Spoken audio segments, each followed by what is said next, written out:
नमस्कार, आप देख रहे हैं आश्चर्य न्यूज और मैं हूं आपके साथ अपूर्वदर। आइए जानते हैं ग्वालियर की मुख्य खबरें।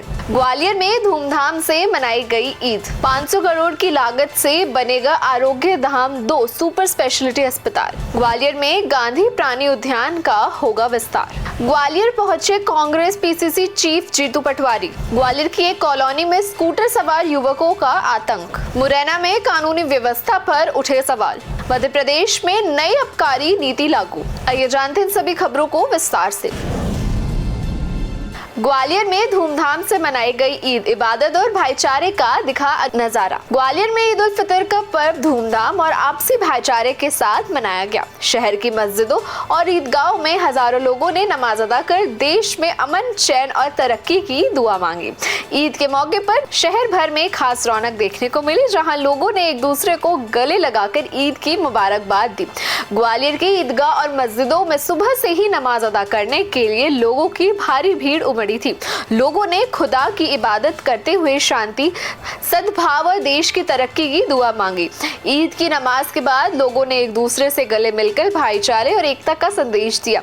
ईद के मौके पर ग्वालियर की गलियों में मीठी सेवइयां और तरह तरह के पकवान की खुशबू फैल रही है। लोगों ने अपने घरों में मेहमानों का स्वागत किया और सेवइयों का स्वाद चखा। हिंदू मुस्लिम समुदाय के लोग एक दूसरे के घर जाकर ईद की शुभकामनाएं देते हुए नजर आए, जिससे गंगा जमुना तहजीब की झलक देखने को मिली। ग्वालियर में ईद सिर्फ एक धार्मिक पर्व नहीं, बल्कि एकता और आपसी प्रेम का संदेश देने वाला दिन भी साबित हुआ। शहर के हर कोने में खुशियों की गूंज थी, जिसने ये साबित किया कि ग्वालियर की धरती हमेशा से भाईचारे की मिसाल रही है। ग्वालियर में बनेगा 500 करोड़ की लागत से आरोग्य धाम 2 सुपर स्पेशलिटी अस्पताल। कल भूमि पूजन संपन्न। ग्वालियर में 500 करोड़ की लागत से बनने वाले आरोग्य धाम 2 सुपर स्पेशलिटी अस्पताल का भूमि पूजन रविवार को संपन्न हुआ। यह अस्पताल राष्ट्रीय स्वयंसेवक संघ आरएसएस के तत्वावधान में बना रहे हैं। भूमि पूजन समारोह में केंद्रीय मंत्री शिवराज सिंह चौहान, केंद्रीय मंत्री ज्योतिरादित्य सिंधिया, मध्य प्रदेश विधानसभा अध्यक्ष नरेंद्र सिंह तोमर और आरएसएस के मध्य प्रदेश क्षेत्र सह कार्यवाह हेमंत मुक्तिबोध उपस्थित रहे। ये 500 बेड का सुपर स्पेशलिटी अस्पताल गोले का मंदिर चौराहे के पास प्रदेश सरकार से मिली 2 हेक्टेयर भूमि पर बनाया जाएगा। इस अवसर पर विधानसभा अध्यक्ष नरेंद्र सिंह तोमर ने कहा कि यह अस्पताल ग्वालियर और मध्य प्रदेश के अलावा राजस्थान और उत्तर प्रदेश के मरीजों के लिए भी फायदेमंद साबित होगा। यह आधुनिक मशीनों और विशेषज्ञ डॉक्टरों की सुविधा उपलब्ध होंगी। केंद्रीय मंत्री शिवराज सिंह चौहान ने कहा कि यह अस्पताल सभी वर्गों के लिए सुलभ होगा और मरीजों की सेवा भावपूर्वक की जाएगी। उन्होंने कहा, जो मरीज हमारे पास आएंगे वही हमारे लिए भगवान होंगे। विकसित भारत के लिए स्वस्थ भारत बहुत जरूरी है। सरकार स्वास्थ्य क्षेत्र में कई योजनाएं चला रही है, लेकिन समाज को भी आगे आना होगा। आरोग्य धाम 2 सुपर स्पेशलिटी अस्पताल में centre for cardiac care, neurology and neurosurgeon, liver and renal disease and transplant और चिल्ड्रन केयर से जुड़ी आधुनिक चिकित्सा सुविधा उपलब्ध होंगी। इसके अलावा इसे देश के अन्य आरोग्य धाम अस्पतालों से जोड़ा जाएगा, ताकि वहां की चिकित्सा सुविधाओं का लाभ यहां भी मरीजों के लिए मिल सके। अवसर है सुपर स्पेशलिटी को प्रारंभ करने का। मैं समझता हूँ ये बहुत बड़ा प्रकल्प है, दूरगामी प्रकल्प है, ग्वालियर की आवश्यकता के अनुरूप है। जब ये प्रकल्प पूर्णता प्राप्त करेगा तो मैं समझता हूँ कि जो लोग ग्वालियर से इलाज के लिए इंदौर जाते हैं, भोपाल जाते हैं, दिल्ली की तरफ भागते हैं, शायद इस भागदौड़ से इस अंचल के लोगों को निजात मिलेगी। हराणेकर जी की स्मृति सेवा न्यास द्वारा संचालित। कल्पना कर सकते हैं आरोग्य धाम जब से प्रारंभ हुआ, एक ही मन, मरीज आएगा तो वो मरीज ही हमारे लिए भगवान है। मेरे पूर्व जो वक्ता ने आंकड़े सुनाए, 200 बिस्तर का वर्तमान का अस्पताल, जहां आधुनिक से आधुनिक संयंत्र है, हर एक तरीके के वार्ड्स हैं, कार्डियक हो, न्यूरोपैथी हो,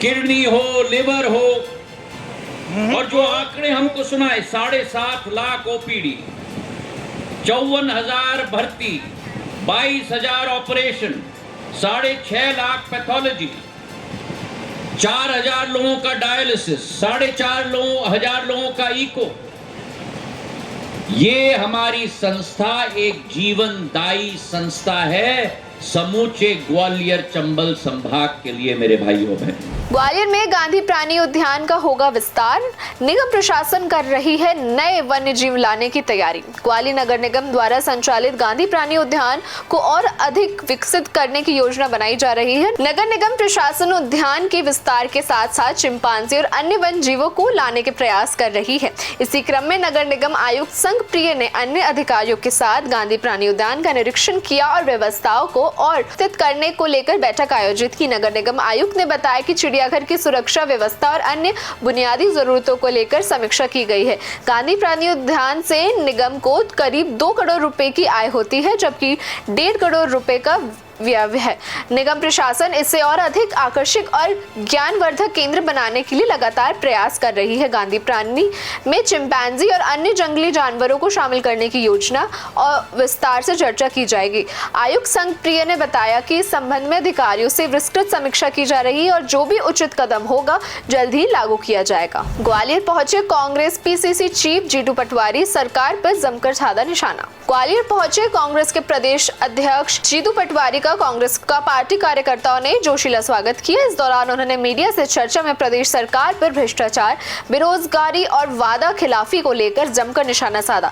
जीतू का कहना है कि मोहन यादव सरकार को 1 साल से ज्यादा हो चुका है, लेकिन भ्रष्टाचार के नए रिकॉर्ड रोज बन रहे हैं। उन्होंने आरोप लगाया है कि मोदी सरकार की 5 गारंटी पूरी नहीं की गई, जिसमें 3,000 रुपए बहनों को, 27 रुपए गेहूं, 31 रुपए धान और 6,000 सोयाबीन का वादा किया था। उन्होंने कहा कि 2.5 लाख नौकरियों का वादा भी झूठा निकला। पटवारी ने कहा कि मध्य प्रदेश बेरोजगारी के मामले में देश का ही नहीं बल्कि दुनिया का सबसे बड़ा प्रदेश बन चुका है। उन्होंने विधानसभा में पूछे गए प्रश्न का हवाला देते हुए कहा कि हर 20 मिनट में बलात्कार की घटनाएं हो रही और राज्य सरकार की नाकामी दर्शाती है। उन्होंने कहा कि कांग्रेस विपक्ष की भूमिका निभाते हुए सरकार को बेनकाब करेगी और भ्रष्टाचार, कमीशन और क्राइम के खिलाफ लड़ाई जारी रहेगी। ग्वालियर की एक कॉलोनी में स्कूटर सवार युवकों का आतंक, दर्जन भर गाड़ियों के कांच तोड़े। ग्वालियर के गोलिका मंदिर थाना क्षेत्र स्थित गोवर्धन कॉलोनी में देर रात स्कूटर सवार 4 अज्ञात युवकों ने जमकर उत्पात मचाया। बदमाशों ने कॉलोनी में घरों के बाहर खड़ी दर्जन भर गाड़ियों को निशाना बनाते हुए उन पर पत्थर फेंके और उनके कांच तोड़ दिए। घटना की पूरी वारदात कॉलोनी में लगे सीसीटीवी कैमरों में कैद हो गई है, जिसमें साफ दिख रहा है कि चोर युवक तेज रफ्तार स्कूटर से आए और अचानक खड़ी गाड़ियों पर पत्थर बरसाने लगे। स्थानीय निवासी को कहना है कि इस तरह की घटनाएं पहली बार नहीं हुई है। इससे पहले भी असामाजिक तत्वों ने कॉलोनी में गाड़ियों को नुकसान पहुंचाया है। कॉलोनी वासियों ने घटना के तुरंत बाद गोलिका मंदिर थाना पुलिस को सूचना दी और अज्ञात युवकों के खिलाफ शिकायत भी दर्ज करवाई है। पुलिस ने मामला दर्ज कर जांच शुरू कर दी है। सीसीटीवी फुटेज के आधार पर आरोपियों की पहचान करने की पूरी कोशिश की जा रही है। पुलिस का कहना है कि जल्द से जल्द इन उपद्रवियों को पकड़ लिया जाएगा। मुरैना में कानूनी व्यवस्था पर सवाल, दिन दहाड़े बदमाशों की फायरिंग से दहशत। मुरैना जिले के अंबा थाना क्षेत्र में मिश्र नगर में दिन दहाड़े हुई फायरिंग ने इलाके में सनसनी फैला दी है। नकाबपोश 2 बदमाशों ने सरेआम बाइक सवार युवकों पर ताबड़तोड़ फायरिंग कर दहशत का माहौल बना दिया है। घटना के बाद से स्थानीय लोगों ने भारी आक्रोश, इस कानूनी व्यवस्था पर सवाल उठ रहे हैं। घटना का सीसीटीवी फुटेज सामने आया है, जिसमें देखा जा सकता है कि बदमाशों ने अचानक बाइक सवारों पर गोलियां बरसानी शुरू कर दी थी। अचानक हुए हमले से घबराए बाइक सवार अपनी जान बचाने के लिए बाइक छोड़ भागते हुए दिखाई दे रहे हैं। बदमाशों ने कई राउंड फायरिंग करने के बाद मौके से फरार हो गए। घटना की जानकारी मिलते ही अंबा थाना पुलिस मौके पर पहुंची और मामले की जांच भी शुरू कर दी है। पुलिस सीसीटीवी फुटेज के आधार पर बदमाशों की पहचान करने में जुटी हुई है। प्रारंभिक जांच में ये आपसी रंजिश का मामला सामने आया है। हालांकि पुलिस हर एंगल से जांच कर रही है। स्थानीय लोगों का कहना है कि अपराधियों के बढ़ते हौसले और खुलेआम फायरिंग की घटना से शहर में असुरक्षा का माहौल बना हुआ है। पुलिस प्रशासन का कहना है कि जल्द ही बदमाशों को गिरफ्तार कर मामले का खुलासा किया जाएगा। मध्य प्रदेश में आई आबकारी नीति लागू, 19 धार्मिक स्थलों पर शराब की बिक्री बंद। अप्रैल से मध्य प्रदेश में नई आबकारी नीति 2025 लागू हो रही है, जिससे शराब प्रेमियों को बड़ा झटका लग सकता है। इस नीति के तहत प्रदेश में 19 प्रमुख धार्मिक स्थलों पर शराब की बिक्री पूरी तरह से प्रतिबंधित रहेगी। आज 31 मार्च की आधी रात से इन क्षेत्रों में मौजूद 47 शराब दुकान हमेशा के लिए बंद हो जाएंगी। नई नीति के तहत उज्जैन, ओंकारेश्वर, महेश्वर, मंडलेश्वर, ओरछा, महर, चित्रकूट, दतिया, पन्ना, मंडला, मुल्ताई, मंदसौर, अमरकंटक, मलकनपुर, बरमान कला, लिंगा, बरमान खुर्दा, कुंडलपुर और बादमपुर में शराब की बिक्री पर पूर्ण प्रतिबंध रहेगा। इन दुकानों को अन्य स्थानों पर शिफ्ट नहीं किया जा सकता। नई नीति के तहत राज्य में अब लो अल्कोहल बेवरेज बार की शुरुआत होगी। इन बारों में केवल बियर, वाइन और रेडी टू ड्रिंक अल्कोहलिक पेय पदार्थ परोसे जाएंगे, जबकि विस्की, रम, वोडका जैसे स्पिरिटेड आधिकारिक शराब पूरी तरह प्रतिबंध रहेंगे। ये नीति धार्मिक स्थलों की पवित्रता बनाए रखने और शराब के दुष्प्रभाव को कम करने के उद्देश्य से लागू की गई है। ऐसी और तमाम जानकारियों के लिए देखते रहिए आचरण न्यूज। धन्यवाद। देश दुनिया की सभी खबरें देखने के लिए जुड़े रहिए आचरण न्यूज से। आचरण न्यूज, हर कदम आपके साथ।